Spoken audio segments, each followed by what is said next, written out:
बिना साहस के आप इस दुनिया में कुछ भी नहीं कर पाएंगे। प्रतिष्ठा के बाद साहस ही दिमाग की महानतम विशेषता है। ऐसा कहना था महानतम या महान फिलोसफर अरस्तु का। ऐसा कहना था महान फिलोसफर अरस्तु का। Hi everyone, this is Nitin Sharma. स्वागत है आप सभी का हमारे यूट्यूब चैनल में।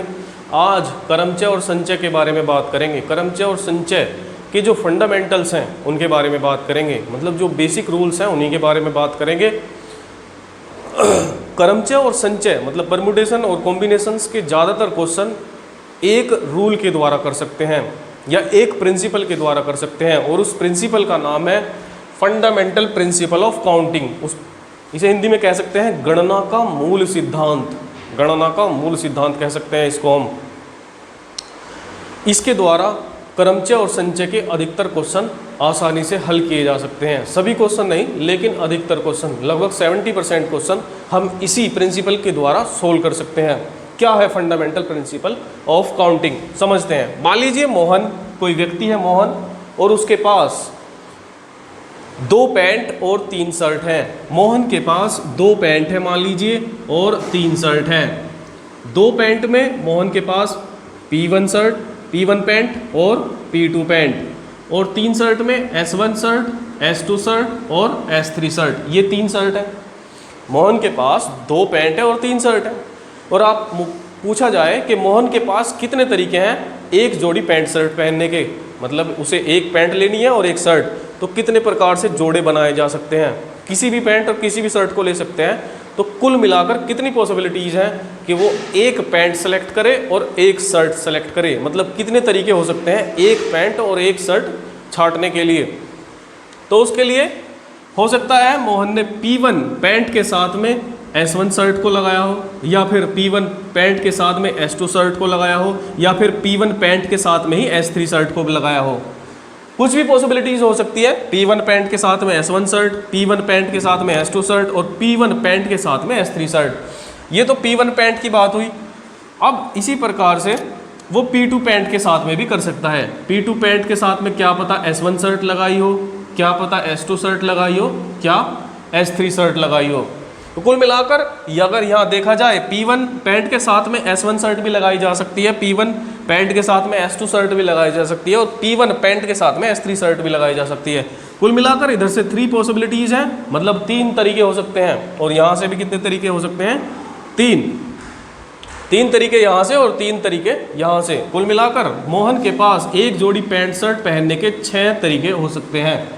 मोहन के पास एक जोड़ी पैंट शर्ट सेलेक्ट करने के 6 तरीके हो सकते हैं। तो fundamental principle of counting of multiplication, यहाँ मल्टीप्लिकेशन के बारे में बात कर रहे हैं। फंडामेंटल प्रिंसिपल ऑफ काउंटिंग भी 2 तरीके के होते हैं, 2 तरीके से लगाए जाते हैं। एक तो मल्टीप्लिकेशन का होता है और दूसरा एडिशन का होता है। यहाँ मल्टीप्लिकेशन की बात कर रहे हैं, तो क्या कहता है fundamental principle of multiplication of counting? क्या कहता है? ये कहता है कि यदि एक काम को करने के m तरीके हों और दूसरे काम को करने के n तरीके हों, तो दोनों काम को एक साथ करने के m गुणा n तरीके होंगे।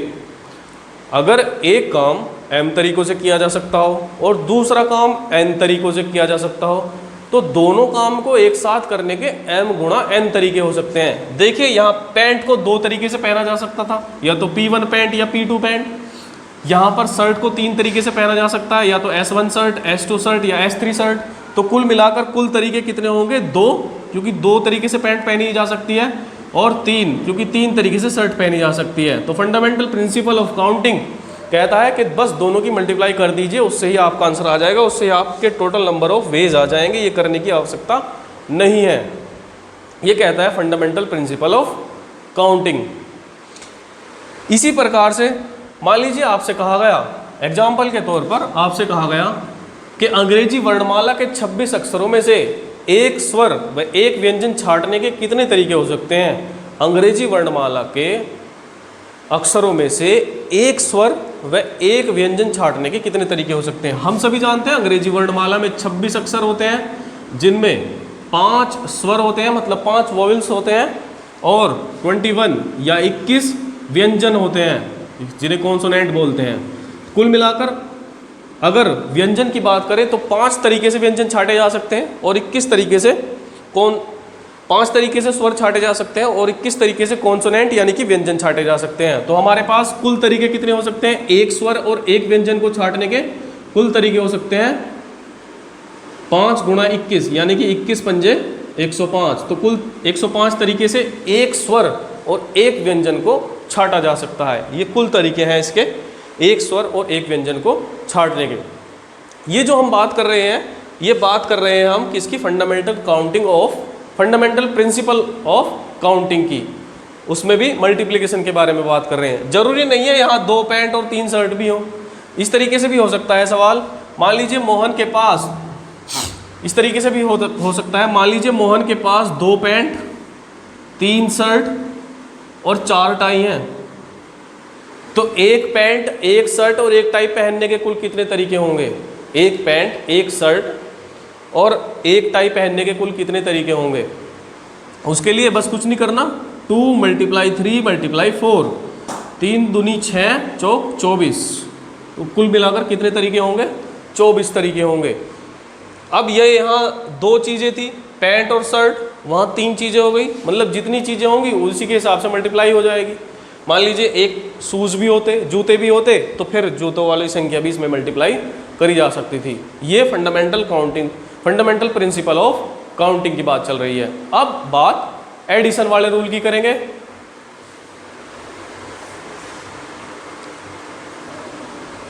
क्या होता है एडिशन वाले रूल में? एडिशन वाले रूल में होता है, मतलब जोड़ का जो नियम है। मान लीजिए मोहन के पास 2 पैंट और 3 शर्ट हैं। मोहन को एक पैंट या एक शर्ट कितने प्रकार से पहन सकता है? मोहन एक पैंट, एक ही काम करना है, या तो पैंट ही पहननी है या शर्ट ही पहननी है। तो मोहन एक पैंट या एक शर्ट कितने तरीके से पहन सकता है? तो उसके लिए फंडामेंटल काउंटिंग ऑफ प्रिंसिपल कहता है या तो 2 पैंट पहनेगा, 2 तरीके हैं, पैंट पहनेगा तो शर्ट नहीं पहनेगा, या फिर 3 शर्ट ही पहनेगा। तो दोनों को जोड़ दो, कुल मिलाकर कितने तरीके हैं? 5। यहाँ वहाँ जब फंडामेंटल प्रिंसिपल ऑफ काउंटिंग हम पढ़ रहे थे मल्टीप्लिकेशन का, वहाँ मल्टीप्लाई इसलिए कर रहे थे क्योंकि दोनों काम हो रहे थे। यहाँ पर कोई एक ही काम करना है। अब यहाँ तो या तो पैंट पहननी है या फिर शर्ट पहननी है। पैंट पहनेंगे तो 2 तरीके हैं, कोई सी भी पैंट पहन सकते हैं, और शर्ट पहनेंगे तो 3 तरीके हैं, कोई सी भी शर्ट पहन सकते हैं। तो ये फंडामेंटल प्रिंसिपल ऑफ काउंटिंग का एडिशन वाला तरीका है। इस तरीके से यदि हम कहने लगे कि इसके पास 5 टाई भी हैं, तो एक पैंट एक शर्ट या कोई एक टाई, कोई एक पैंट या कोई एक शर्ट या कोई एक टाई पहनने के कुल कितने तरीके हैं? बहुत आसान है, 2 + 3 + 5, कुल मिलाकर ये तरीके होंगे 10 तरीके होंगे। ये एडिशन वाला तरीका था। ये कौन सा तरीका था? एडिशन वाला तरीका था। अब इसी पर आधारित कुछ क्वेश्चन देख लेते हैं कि कुछ क्वेश्चन किस तरीके से इस पर आधारित करे जा सकते हैं। बहुत आसान कर देता है ये फंडामेंटल प्रिंसिपल ऑफ काउंटिंग। यदि आपके तैयार है तो आप 70% क्वेश्चन परमुटेशन कॉम्बिनेशन को जाने बगैर ही कर सकते हैं। क्या होता है परमुटेशन और कॉम्बिनेशन, इसके बारे में सोचे बगैर ही कर सकते हैं।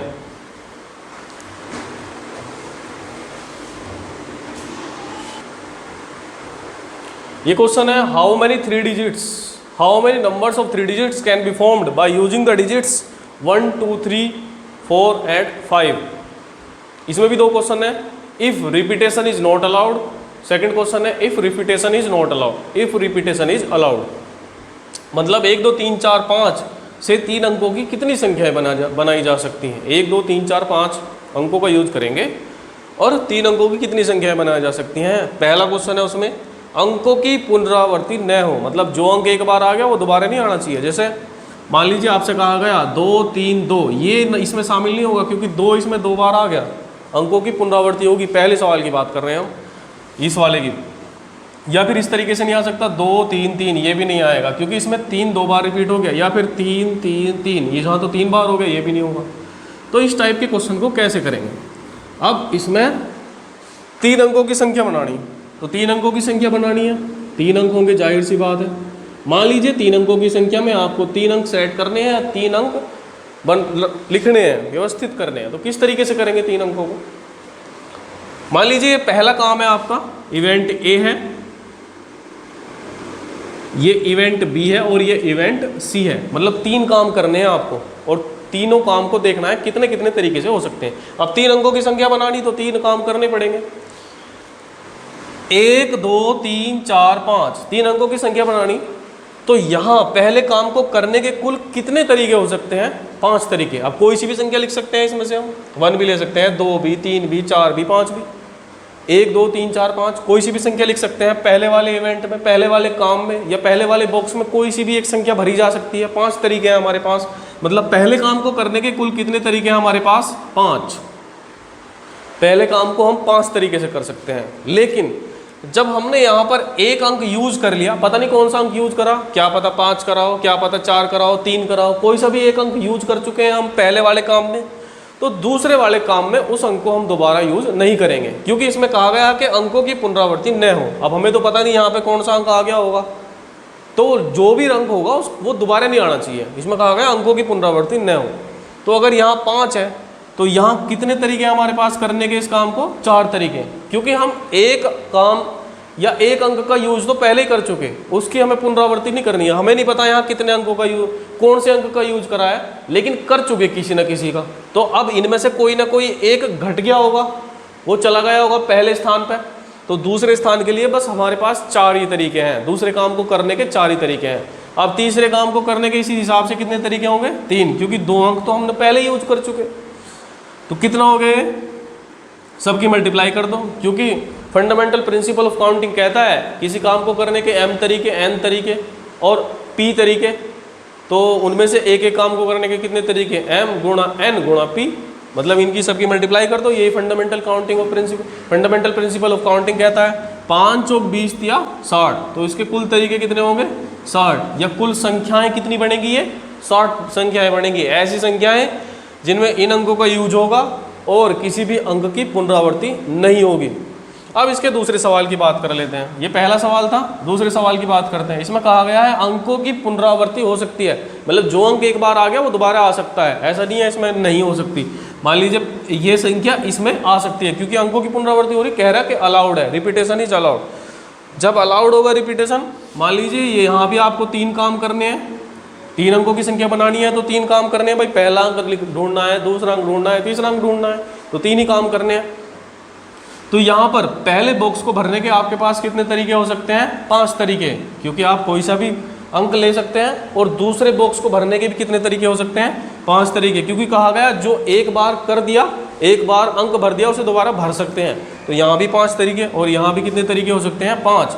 कुल मिलाकर ऐसी कितनी संख्याएं बन सकती हैं? 125। फंडामेंटल प्रिंसिपल ऑफ काउंटिंग कहता है जब किसी काम को करने के m तरीके n तरीके हो तो दोनों की मल्टीप्लाई करके देख लो, तो दोनों काम को करने के उतने तरीके होते हैं जो हमने आपको इससे पहले समझाया है।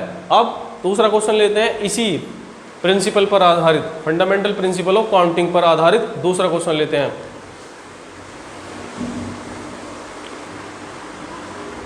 जैसे आपको ये सवाल दिया गया कि 4 अंकों की कुल कितनी संख्याएं होती हैं। हमें पता है अंक कुल कितने होते हैं, मतलब डेसिमल जो दशमलव प्रणाली है उसमें कितने अंक होते हैं? 9 अंक, 0 और 1 से लेकर तक 9 तक के अंक, 0 1 2 3 4 5 6 7 8 9, यही तो अंक होते हैं हमारे पास। कुल अंकों की संख्या कितनी होती है? 10। एक 0 होता है और 1 से लेकर 9 तक के अंक होते हैं। तो पूछा गया है कि 4 अंकों की कुल कितनी संख्याएं हो सकती हैं या कितनी संख्याएं होती हैं। तो 4 अंकों की संख्याएं हैं तो 4 काम करने पड़ेंगे हमें। कुल कितने काम होंगे? 4। अब पहले स्थान पर हम कितने तरीक़ों से, मतलब पहले काम को हम कितने तरीके से कर सकते हैं?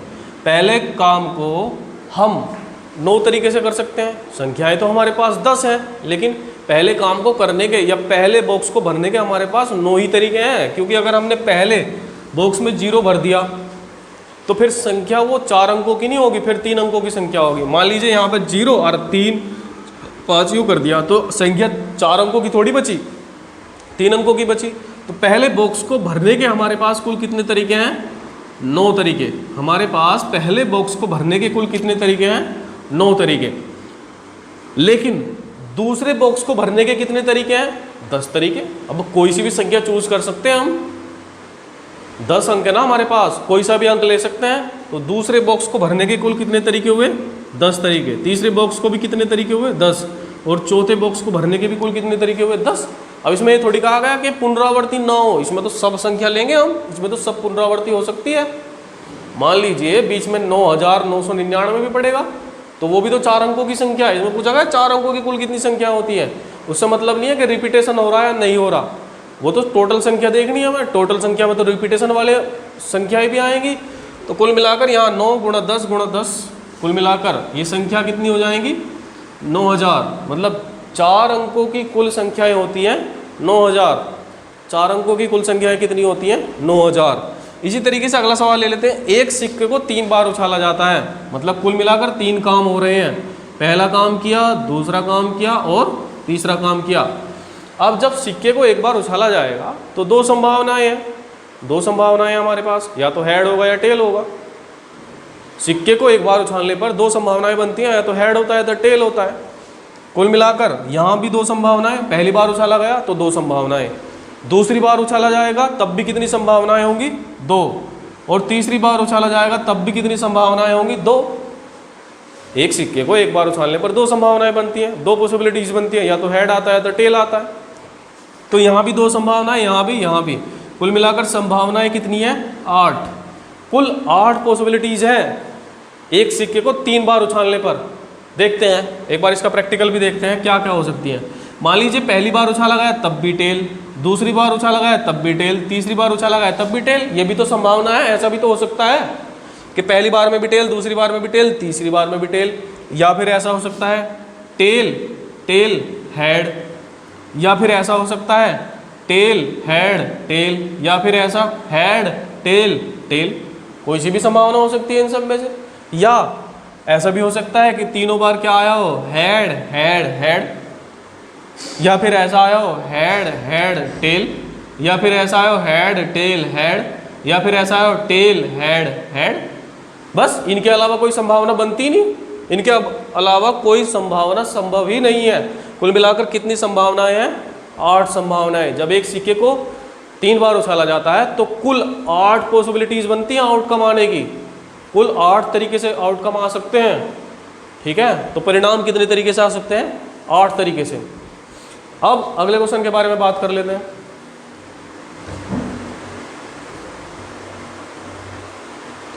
फंडामेंटल प्रिंसिपल ऑफ काउंटिंग पर ही आधारित अगला क्वेश्चन ले लेते हैं। एक दूसरा क्वेश्चन देख लेते हैं।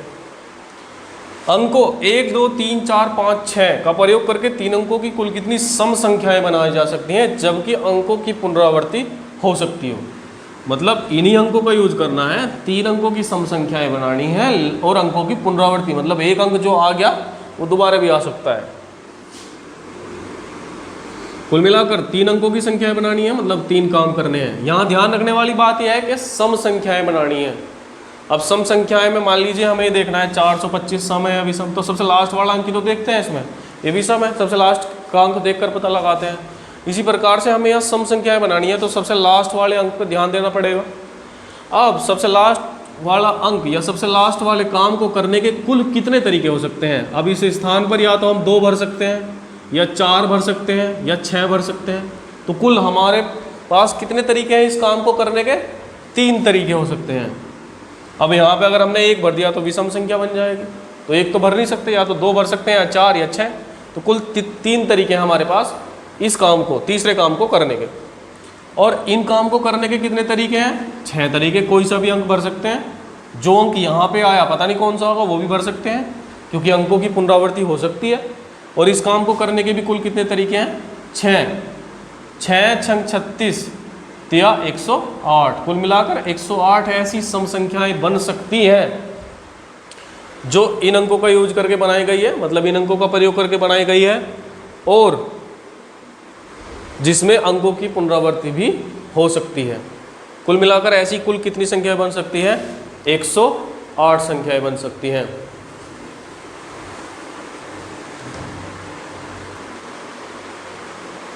अब बचा परमुटेशन कॉम्बिनेशन, क्रमचय और संचय। उसके बारे में बात अगली वीडियो में करेंगे। Thank you for watching this video. Please subscribe this YouTube channel and share this video. Thank you everyone.